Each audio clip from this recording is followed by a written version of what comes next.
આજે બનાવવાના છે આપણે મોટા ભીંડાનું શાક. આ જબલું ભરીને લઈ આવ્યા છીએ ભીંડો ને આપણે કાથરોટમાં છે. હાલો આપણે થોડો મોળી નાખીએ. તો આપણે ભીંડો મોળી નાખ્યો છે ને બીબડા વાળો ભીંડો છે. તો ખાલી તપેલામાં આપણે ભીંડા નાખી દઈએ ને ભીંડા છે ને શેકાવા દઈએ પેલા. તો આમાં જેટલો થેર હોય ને બધું શેકી નાખી. ભેળવેલું મરચું લઈ લીધું લહણ સાથે.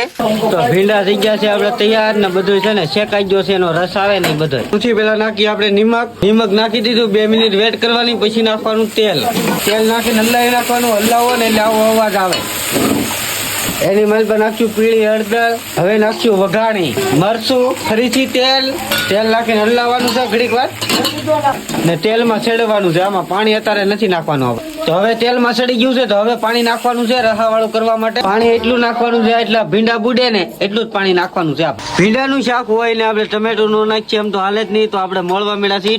ટમેટું મોળાઈ ગયું. તો હવે આપણે ભીંડાના શાકમાં નાખી દઈએ ને બધી વાર ભભરાવી દઈએ એટલે આખા ભીંડાના શાકમાં થઈ જાય. આમાં બધો મસાલો નખાઈ ગયો છે. હવે 2-5 મિનિટ વેટ કરીએ એટલે મસ્ત મજાનું થઈ જાય ભીંડાનું શાક. વેટ કરી જાય. હવે ભીંડાનું શાક થઈ ગયું છે તૈયાર. તો આપણે હવે વાળું કરી લઈએ.